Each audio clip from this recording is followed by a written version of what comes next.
Amigos, seguimos en este paseo por el cuadrilátero histórico. Tenemos que pasar por la esquina del Conde, que esa nos queda de Principal hacia el oeste. O sea, de Principal a Conde es una dirección. Y mucha gente dice que se debería llamar la esquina de los Condes, porque ahí vivieron dos condes, uno enfrente del otro, que eran el Conde de San Javier y el Conde de la Granja. El Conde de la Granja se llamaba Fernando Ascanio y el Conde de San Javier Antonio Pacheco. Esa esquina es importantísima porque tiene varias cosas históricas que les vamos a mencionar porque tenemos que caminar todavía bastante. Si llegamos a la casa del Conde de San Javier, que la demolieron por allá por el año de 1937, ahí donde vivía el Conde de San Javier, fue a donde se reunió la Junta Defensora de los Derechos de Fernando VII. Ustedes se recuerdan el 19 de abril, que nos lo terminan así, ¡guau! Se nombró la Junta Defensora de los Derechos de Fernando VII. Bueno, al día siguiente se reunían ahí. Pero lo más importante no es eso, sino que el primer Congreso de Venezuela, ese Congreso que declaró la independencia, se reunió originalmente ahí en la casa del Conde de San Javier. Aunque la independencia, les recuerdo, se declaró más abajo, allá en la esquina de Monjas, en la capilla de Santa Rosa de Lima. Les cuento que el Conde de la Granja era realista y él fue a recibir a Boves cuando Boves llegó, cuando estaban llegando las avanzadas de Boves, y ahí lo bajaron de un balazo. Aquel hombre que fue a recibir a aquel monstruo que se llamaba Boves murió en el intento por allá por julio de 1814. Pero una de las esquinas que cierra el cuadrilátero histórico es la esquina de Maturín. Esa esquina se llamó en otra época de Arguinzones y tiene también cierta importancia porque dicen que ahí fue donde vivió don Diego de Lozada.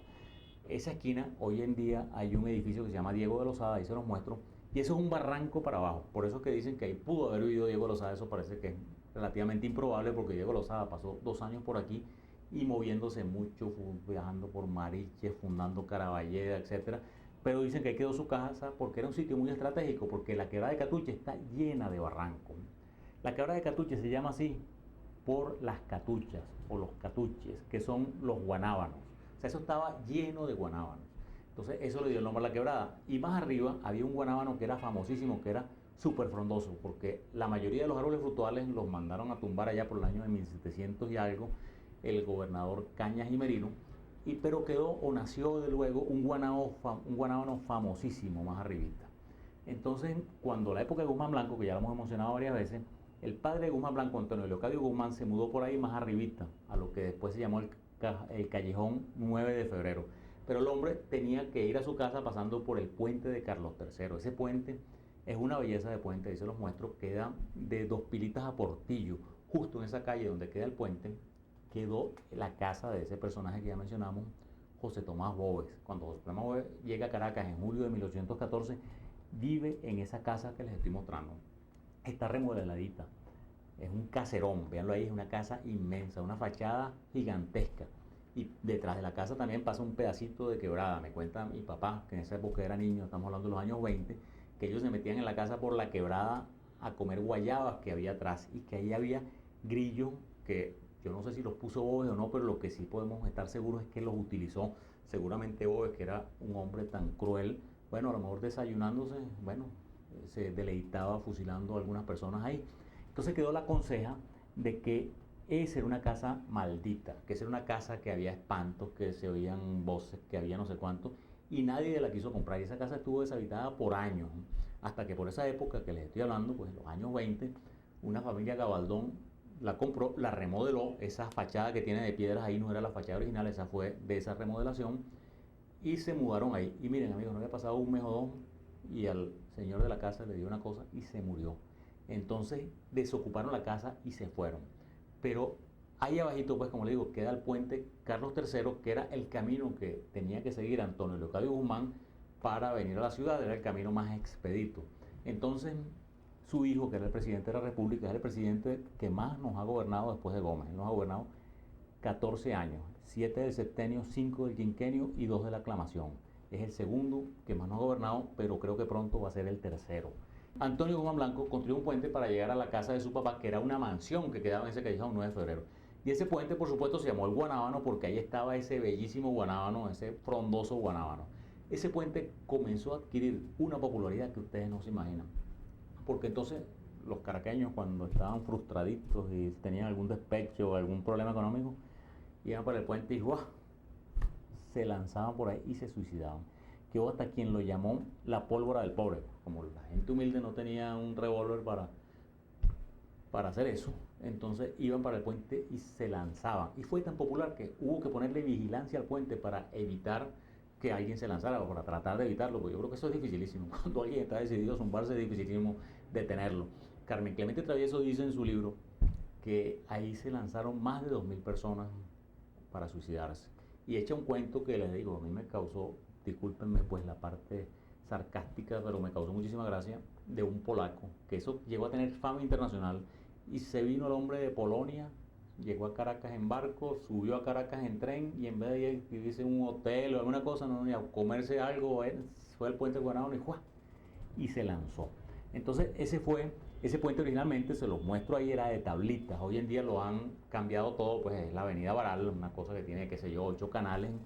El puente quedaba, les comento, en la vía de bajada, o sea, quedaba del lado de allá. Hoy en día eso no inspiraría a nadie para hacer eso que le dio tanta fama, porque la quebrada de Catuche está completamente contaminada y el que se lance por ahí va a caer en un charco de aguas servidas.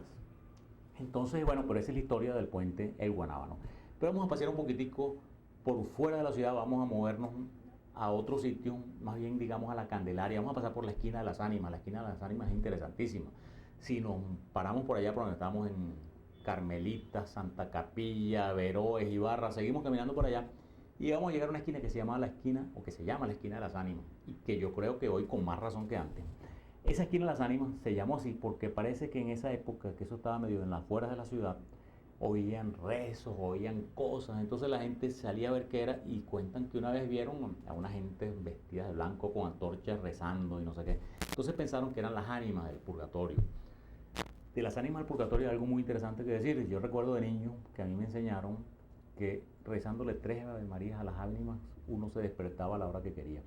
Y yo no sé si era sugestión, pero les digo, así era. Yo cuando tenía que levantarme tempranito, 3 Ave Marías, y me levantaba, pero no asustado, me levantaba bien, así como terminando el sueño. Experimenten ustedes y me dicen, pues yo les cuento, esa es mi experiencia de niño. Y les repito que esa esquina tiene su nombre ahorita más justificado que antes, porque ahí queda la fiscalía, ahí queda el Ministerio Público. No se imaginan ustedes cuántas ánimas están ahí pidiendo justicia. Ni les cuento, pues con todo lo que está ocurriendo en nuestro país, lo que ocurrió, el gentío que está por ahí pidiendo justicia. Todas esas ánimas deben estar en pena. Si seguimos por ahí caminando, de repente nos vamos a encontrar que a mano derecha nos queda la Plaza La Candelaria, donde está la iglesia. Ahorita está pintadita de azul, ahí se las muestro. Ahí está, como les comenté en una ocasión, ahorita está enterrado José Gregorio Hernández. Si ustedes siguen bajando hacia el sur, ahí se van a encontrar 2 esquinas que tienen unos nombres súper pintorescos. Esa es la zona de la Candelaria, la zona de Tasca. Ahí pueden ir si tienen platica, porque se come muy bien. Yo tengo tiempo que no voy, pero se come muy bien. Si llegan ahí, hay 2 esquinas, les repito, que se llaman Peligro y Pelelojo, que quedan una a continuación de la otra.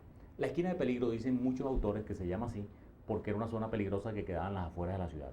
Ahora, hay otros, como Lucas Manzano, que dicen que no, que ahí quedó un señor, que ahí vivió un señor que se llamaba Bartolomé Peligro, que es quien origina el nombre de la esquina. A mí la verdad, o sea, no conozco a nadie que tenga ese apellido, sino lo más parecido que conozco es a Mr. Danger, que es el personaje de Doña Bárbara. Pero la causa de que la otra se llame Pelelojo, esa sí no tiene discusión, que fue una persona que montó ahí una pulpería, o sea, una bodega, como decimos ahora, pero una pulpería, como decían los caraqueños de antes, que la llamó Pelelojo, y le llamó Pelelojo porque quedaba cerca de Peligro. Y desde Pelelojo, ustedes voltean hacia el sur y está el Liceo Andrés Bello.